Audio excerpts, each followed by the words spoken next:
Assalamualaikum warahmatullahi wabarakatuh. Pada kesempatan kali ini, saya akan memaparkan kesimpulan dan refleksi pemikiran Ki Hajar Dewantara, koneksi antar materi modul 1.1. Perkenalkan, nama saya Fitri Mulyani dari SMA Perintis 2 Bandar Lampung. Saya merupakan calon guru penggerak angkatan 9 pada tahun 2023, Kota Bandar Lampung. Pendidikan. Pendidikan merupakan aspek penting di dalam kehidupan manusia. Pemikiran Ki Hajar Dewantara tentang pendidikan. A. Pendidikan dan pengajaran. Menurut Ki Hajar Dewantara, pengajaran adalah bagian dari pendidikan. Pendidikan memberikan tuntunan terhadap segala kekuatan kodrat yang dimiliki anak agar ia mampu mencapai keselamatan dan kebahagiaan yang setinggi-tingginya, baik sebagai manusia maupun anggota masyarakat. Dasar-dasar pendidikan yang menuntun. Ki Hajar Dewantara menjelaskan tujuan pendidikan, yaitu menuntun segala kodrat yang ada pada anak-anak agar mereka dapat mencapai keselamatan dan kebahagiaan yang setinggi-tingginya, baik sebagai manusia maupun sebagai anggota masyarakat. Kodrat alam dan kodrat zaman. Ki Hajar Dewantara mengingatkan bahwa pendidikan anak sejatinya menuntun anak untuk mencapai kodratnya sesuai dengan alam dan juga zamannya. Budi pekerti. Menurut Ki Hajar Dewantara, budi pekerti merupakan perpaduan antara gerak pikiran, perasaan, dan kehendak atau kemauan, sehingga menimbulkan suatu energi. Di dalam modul 1.1 ada 3 pertanyaan, yaitu 1.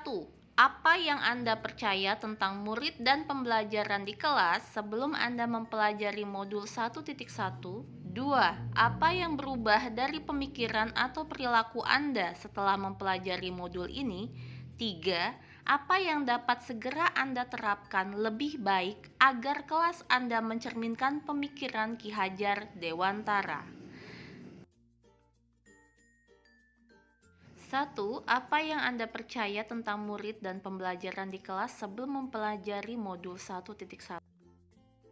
Sebelum saya mempelajari dan memahami modul 1.1, saya hanya sebatas 1. Mentransfer materi pembelajaran. Di sini maksudnya tuntas dalam menyampaikan materi pembelajaran. Saya sebagai guru menganggap tuntas juga kewajiban saya setelah menyampaikan materi tersebut. Kedua, pembelajaran berpusat pada guru.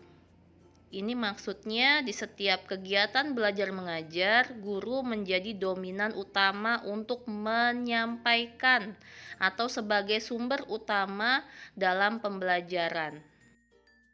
Kemudian yang ketiga, biasanya saya hanya menilai dalam nilai kognitif saja. Menurut saya nilai kognitif itu lebih utama. Jika murid mencapai KKM, maka saya anggap murid tersebut tuntas. Namun, jika murid tersebut tidak mencapai KKM, maka saya akan menganggap murid tersebut tidak tuntas. Yang keempat, siswa pasif dan motivasi belajar rendah. Di sini maksudnya pasif adalah siswa hanya mendengarkan, duduk, dan memperhatikan guru saat memberikan penjelasan dalam kegiatan belajar mengajar. Yang kelima, suasana kelas yang tertib, tenang, dan anak-anak memahami materi hanya berfokus pada guru. Pertanyaan yang kedua, apa yang berubah dari pemikiran atau perilaku saya setelah memahami dan mempelajari modul 1.1? Setelah saya mempelajari modul 1.1 dan merefleksikan diri tentang pemikiran Ki Hajar Dewantara, saya sadar bahwa yang saya lakukan dan saya pikirkan adalah tidak tepat.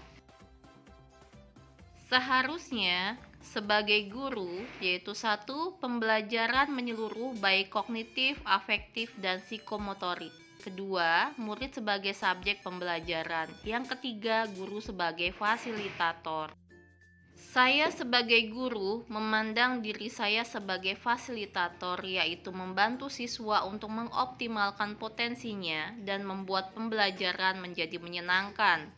Siswa sebagai individu yang harus dikembangkan potensinya.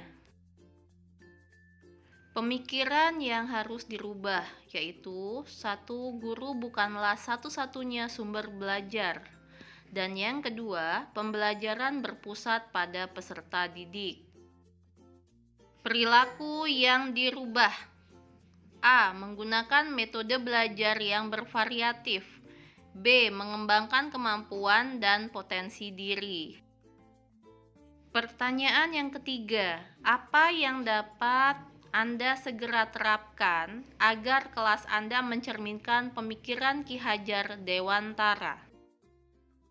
Yang akan diterapkan yaitu 1. Merancang dan memberikan pembelajaran yang menyenangkan. Kedua, menjadi guru yang menuntun bukan menuntut. Yang ketiga, pembelajaran berpusat pada siswa.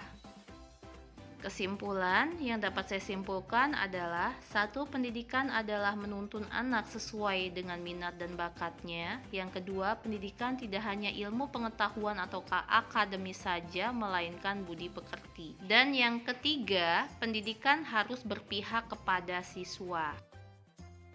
Mari kawan-kawan, jadilah guru yang selalu menuntun, memberikan teladan terhadap peserta didiknya. Demikian pemaparan dari saya. Terima kasih. Wassalamualaikum warahmatullahi wabarakatuh.